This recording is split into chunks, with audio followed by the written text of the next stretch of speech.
अयोध्या में 100 करोड़ हिंदुओं की आस्था पर ऐसा प्रहार हुआ है जैसा इतिहास में कभी नहीं हुआ था।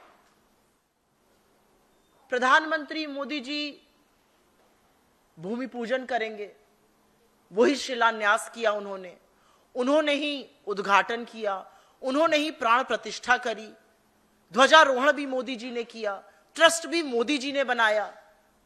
और जब चंदा चोरी की बात आई तो मोदी जी सेशल्स में एक अवार्ड खरीदने में व्यस्त थे, जिसकी स्पेलिंग भी गलत है। जब चंदा लेने का वक्त था, जब चढ़ावा लेने का वक्त था, जब आस्था की बात थी, तो इस देश के गरीब ने, इस देश के मध्यम वर्ग ने, इस देश के लोगों ने पूरी आस्था, पूरे विश्वास से प्रभु राम के दरबार में दान किया। और जब उसके साथ खिलवाड़ हुआ तो आपने एक गुप्त गोपनीय एसआईटी गठित करी, और पता ही नहीं उस एसआईटी की रिपोर्ट क्या है, ये सार्वजनिक क्यों नहीं की जा रही है, ये किसी वेबसाइट पर क्यों नहीं डाली जा रही है। 40 दिन में 70 चोरियां हुई, ये सीसीटीवी ने कैप्चर किया। 40 दिन में 70 चोरियां। जिन मुगलों को पानी पी पी कर गाली देते हैं, तो गजनवी ने भी ये नहीं किया था जो इन्होंने कर डाला। और आपको आगाह कर दूं, ये 40 दिन में 70 चोरियां सिर्फ 40 दिन का ब्यौरा दे रही हैं। 5.5 साल में कितनी चोरी हुई है, इसका ब्यौरा कौन देगा? क्योंकि असलियत यह है कि सालों से लगातार संगठित रूप से हर रोज लूट का कार्यक्रम चल रहा था, जो सबकी जानकारी में था, सबकी निगाह में था, और इसका स्वाद सबने चखा है, इसमें सबकी मिली भगत है।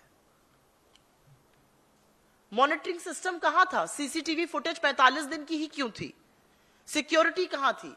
आपको लगता है कि वो जो छोटे छोटे प्यादे पकड़े गए हैं उनके बस की बात थी इतने बड़े भव्य मंदिर में इतनी बड़ी चोरी कर लेना? 80 लाख रुपए जब्त होने की खबरें सामने आ रही हैं।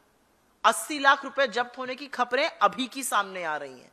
आप ये सोचिए 5.5 साल से कितना पैसा लूटा गया होगा। 40 दिन में 70 चोरियां हुई हैं। 5.5 पौने 6 साल जब से मंदिर का अनावरण हुआ, इनॉग्रेशन हुआ, तब से कितनी चोरी हुई होगी।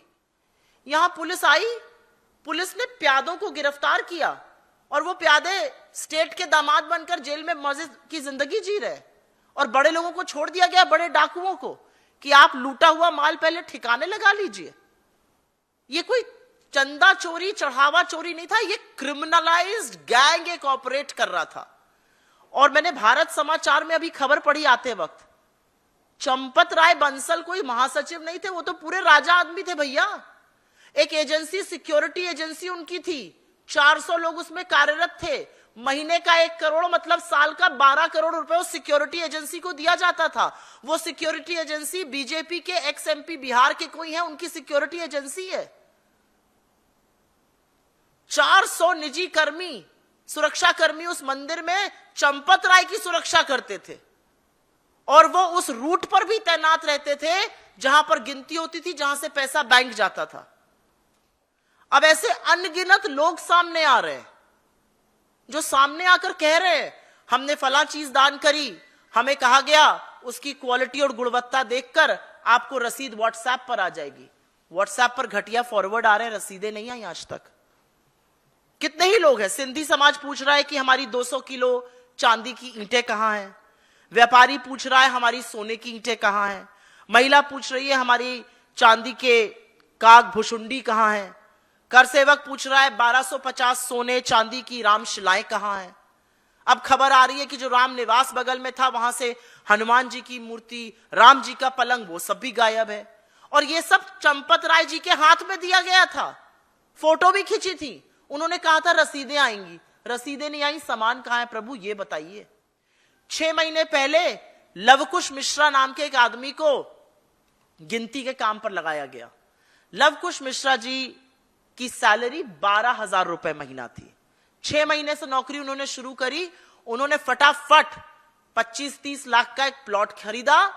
उस पर उन्होंने डबल मंजिली की इमारत बनानी शुरू करी अपनी पत्नी को गिफ्ट करने के लिए। उनके गांव के घर से एक टूटी हुई तिजोरी से 12 लाख रुपए नगद मिले। उन्होंने तो पैसे गोबर में भी छुपाए हुए थे। यह हाल है लवकुश मिश्रा जी का।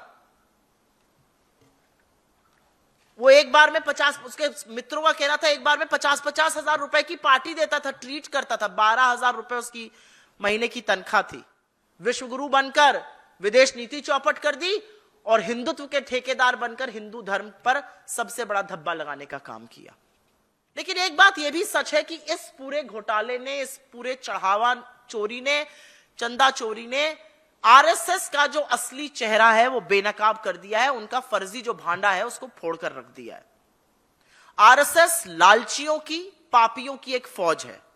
मर्दिन ट्रस्ट में चाहे वो चंपत राय बंसल हो या अनिल मिश्रा हो, गोविंद गिरी हो या दूसरे तमाम नेता हो, ये सब संघ से जुड़े हुए हैं और ये सब मंदिर के चढ़ावा चोरी में ऊपर से नीचे तक उस पूरे पाप में डूबे हैं। और मेरा मानना है कि यह असंभव है कि चंपत राय बंसल को या अनिल मिश्रा को या गोविंद गिरी को इसके बारे में पता ना हो। लूट का माल तो लखनऊ से लेकर दिल्ली और यहां से होता हुआ नागपुर तक जरूर पहुंचा है।